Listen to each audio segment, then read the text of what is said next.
La presidenta Claudia Sheinbaum efectivamente pues dice que los 29 capos que fueron enviados a Estados Unidos se enviaron a petición de la Unión Americana y lo decidió el Gabinete de Seguridad. Recordamos que el viernes el secretario de Seguridad, Omar García Harfuch, dijo que este traslado se había hecho sin la participación de la presidenta Claudia Sheinbaum, por lo que pues entró ahí un conflicto respecto entonces a qué figura se estaba acogiendo el gobierno de la República, la Fiscalía o la Secretaría de Seguridad, qué figura de la Constitución para enviar a estas 29 personas que sigan bajo proceso en México, puestas a disposición de un juez físicamente tendría que ser, y en qué se basaron para llevarlas a Estados Unidos. En esas estábamos cuando mi compañero Luis Estrada, director de SPIN, me recuerda aquí por el WhatsApp que lo mismo dijo Andrés Manuel López Obrador cuando decidieron liberar, ya sabe, a Ovidio Guzmán en el primer Culiacanazo. Ovidio Guzmán, hermano de los Chapitos, hijo del Chapo Guzmán, cuando hay un operativo de la Marina, empieza Iván Archibaldo a intentar rescatar a su hermano con un montón de sicarios, con muchas amenazas, con quema de vehículos en Culiacán, Sinaloa. Cuando esto sucede, dejan ir a Ovidio. Y el presidente López Obrador dice, pues yo tampoco fui, yo ni me enteré, fue una decisión del Gabinete de Seguridad. Luis, ¿cómo estás? Buenos días. ¿Qué tal, Azucena? ¿Cómo te va? Buenos días, un gusto saludarte a ti y a toda tu audiencia. Igualmente, Luis, bueno, pues parece que el Gabinete de Seguridad tiene más independencia de la que hubiéramos pensado. Pudieron extraditar no es la palabra, trasladar a 29 capos sin que la presidenta Claudia Sheinbaum participara, y en el caso de Ovidio Guzmán pudieron liberarlo una vez que se amenazó por parte de Iván Archibaldo de pues hacer arder Culiacán, de liberarlo sin consultárselo a él, como él mismo lo puso en un tuit en el 2019, Luis. Además, Azucena, en ese momento, la conferencia de prensa de ese día que dejaron libre a Ovidio, la conferencia del Gabinete de Seguridad fue apenas una de las primeras, bueno, la primera de 6 versiones oficiales diferentes que hubo a lo largo de 2 semanas. Sí. Y que eventualmente el presidente López Obrador decidió en un día decir, pues sí, la verdad es que yo di la orden. Pero entonces, lo que no tiene sentido, me parece, Azucena, es... Sí.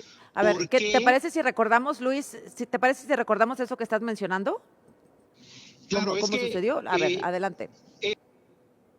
Cuando se decidió para no poner en riesgo a la población, para que no se afectara a civiles, porque iban a perder la vida si no suspendíamos el operativo, más de 200 personas inocentes en Culiacán, Sinaloa, y se tomó la decisión.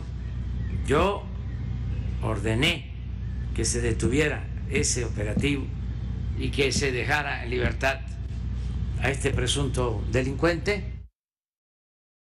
A ver, Luis, ahí está lo que dijo el presidente, porque a mí me quedaba una duda respecto a este tema, pero el presidente dijo esto específicamente, Luis. Claro, y lo dijo después de varios días. Al principio, la declaración del Gabinete de Seguridad ese día, que estaba siendo liderado en la vocería por el entonces secretario de Seguridad, Alfonso Durazo, es que había sido casi que se lo habían encontrado, que iba a un convoy paseando por Culiacán y que entonces les dispararon y que entonces ya habían entrado y ahí vieron que estaba Ovidio. Y esa versión fue modificándose en el tiempo hasta que llegó este momento del que acabas de poner, que fue prácticamente casi un mes después de que habían dicho que esa decisión la había tomado el Gabinete de Seguridad de forma colegiada, igual que ahora esta decisión de enviar a estas 29 personas a Estados Unidos. Lo que no se entiende, Azucena, es por qué tratar de evadir la responsabilidad de una decisión cuando, por otro lado, repiten que quien toma las decisiones pues es el jefe de Estado, el comandante supremo, en este caso la comandante suprema. ¿Por qué tratar de evitar decir que ellos son los que toman la decisión final?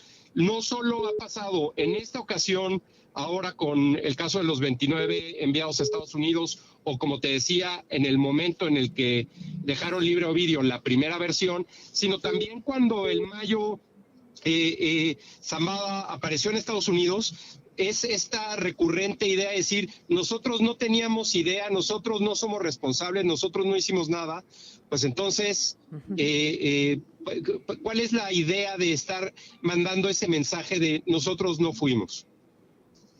Así es, Luis, es interesante el punto porque, bueno, pues se señalaba mucho al inicio cuando se llevaron al Mayo secuestrado, como haya sido, no hay pruebas ni de una cosa ni de la otra, porque el Mayo Zambada, ¿qué sabemos? Pues lo que el Mayo Zambada nos quiso compartir en una carta que envió desde Estados Unidos, en donde menciona pues que se lo llevaron a la fuerza, que su ahijado, uno de los chapitos, lo amarró, que se lo llevaron en una camioneta, a un aeropuerto, que lo entregaron en Estados Unidos, que lo habían citado a una reunión con Héctor Melesio Cuen, quien fue asesinado no en una gasolinera, sino en este lugar donde se dio el encuentro entre alguna parte del gobierno, los Mayos y los Chapos, etcétera. ¿Qué sabemos? Lo que el Mayo Zambada nos quiso decir. Y a partir de ahí la autoridad solamente se ha aferrado a decir que ha preguntado a Estados Unidos detalles, que Estados Unidos no ha querido responder ninguno de ellos, que fue lo que sucedió aquel 25 o 26 de julio, si mal no recuerdo, Luis, y que ellos no habían sido.